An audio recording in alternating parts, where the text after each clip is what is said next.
हा एक खरोखरचा घडलेला म्हणजे प्रसंग म्हणा किंवा व्यक्तिचरित्र म्हणा आहे आणि त्यावर मी हा लेख लिहिला. त्याचं नाव आहे कसे होते कसे झाले. गंभीर आणि वैचारिक असा हा माझा लेख आहे. तो मी आपणास सादर करतो. कसे होते कसे झाले. आमच्या पाहण्यातली एक फॅमिली आहे. नवरा बायको आणि त्यांची 4 मुले. घरातला कर्ता म्हणजे नवरा जो आहे 4 मुलांचा बाप हा एका खाजगी संस्थेमध्ये होता, नोकरी करत होता. जुन्या काळातला माणूस. इंग्रजी आणि उर्दू या 2 भाषांवर त्याचे अतिशय प्रभुत्व. त्या काळातले मॅट्रिक म्हणजे आजच्या काळातील BA MA असे समजावे. ते नोकरी करीत होते. त्यावेळी त्यांची सर्व मुले लहान लहान होती. या गृहस्थांना वडिलोपार्जित थोडेफार मिळाले असेल, पण त्यांनी आणखी बरेच वैभव जमा केले होते. त्यामध्ये वाढ झालेली होती. पण दुर्दैव असे की या गृहस्थांना बाहेरची कंपनी चांगली मिळाली नाही. हातात पैसा आणि विचारणारा कुणी नाही. मग तोल द्यायला किती वेळ लागणार. नेहमी खाणे पिणे म्हणजे पिणे आणि पैसे लावून पत्ते खेळणे, जुगार असे धंदे सुरू झाले. पगार पुरेनासा झाला. चांगली चटक लागलेली. मग त्यांनी ऑफिसचे फंड्स हडप केले. गबन. आणि जे व्हायचे तेच झाले. केस झाली, ऑडिट झालं, इन्स्पेक्शन झालं आणि त्यांना जेलमध्ये जावं लागलं. नोकरी गेली. इतके मेहनती हुशार होते, पण काय फायदा झाला. कंपनीच्या नादाने वाहवत गेले. मुले लहान लहान, त्यांना काय कळले. त्यांच्या बायकोवर तर अगदी आभाळ कोसळले. घरातला कर्ता पुरुष हासाने घाल्यावर एकटी बाई माणूस काय करू शकेल. लेकराबाळांच्या तोंडचा घास या माणसाने काढून घेतला. घरी बसावे लागले. पण त्यांच्या सवयी काही बदलल्या नाहीत. या गृहस्थाने हळूहळू घरातल्या सगळ्या वस्तू गुपचूप विकायला सुरुवात केली. बायकोच्या भारी भारी साड्या, दागिने, घरातले भांडे कुंडे, किमती सर्व वस्तू काही त्यांनी विकून टाकले. बाटली आणि जुगार यामध्ये घरातले सर्व पैसे घालवले.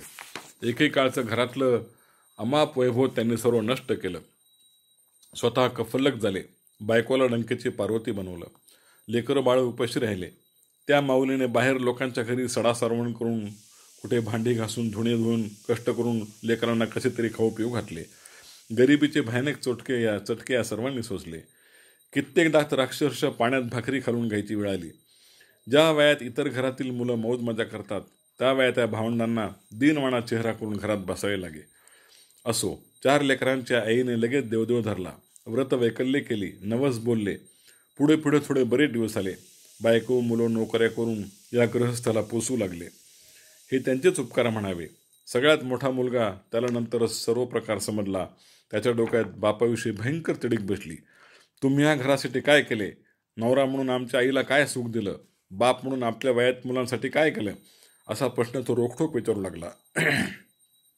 त्याच्या मस्तकात वडिलाविषयी इतका भयानक संताप बसला की तो पुढे शेवटपर्यंत म्हणजे 40 वर्ष वडिलाशी बोललाच नाही. त्यांच्याशी कायम चाबोला धरला. बापाला तो समोर उभाच टाकू देत नसे. धाकट्या सर्व भावंडांचे शिक्षण, त्यांच्या नोकऱ्या, सर्वांचे लग्न कार्य वगैरे त्यालाच करावं लागत होतं. त्याला अकालीच प्रौढत्व आलं बिचाऱ्याला.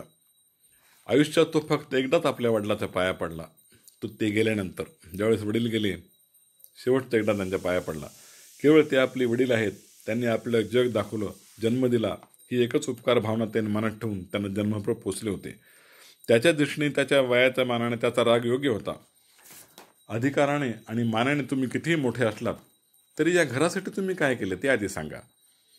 केले तर काहीच नाही, होते ते सगळे घालवले, असा त्या मुलांचा उश्रमा होता. त्याचे वडील वारले तेव्हा काही जणांचे मत पडले की मुलाने शेवटी तरी वडिलाशी बोलायला पाहिजे होतं.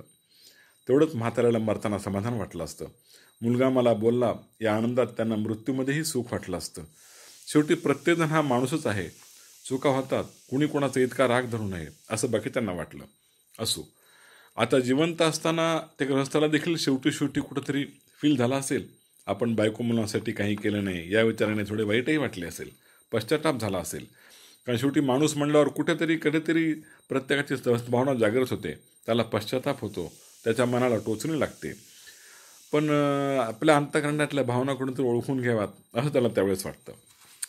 शेवटी सांगायचं हेच की आपले मित्र वगैरे कसेही असले तरी आपल्या मनावर पूर्ण ताबा पाहिजे. आपली कौटुंबिक कर्तव्ये आपण उत्तम पार पाडली पाहिजेत. संयम आणि मनाचा निग्रह या 2 गोष्टी नेहमी लक्षात ठेवावा.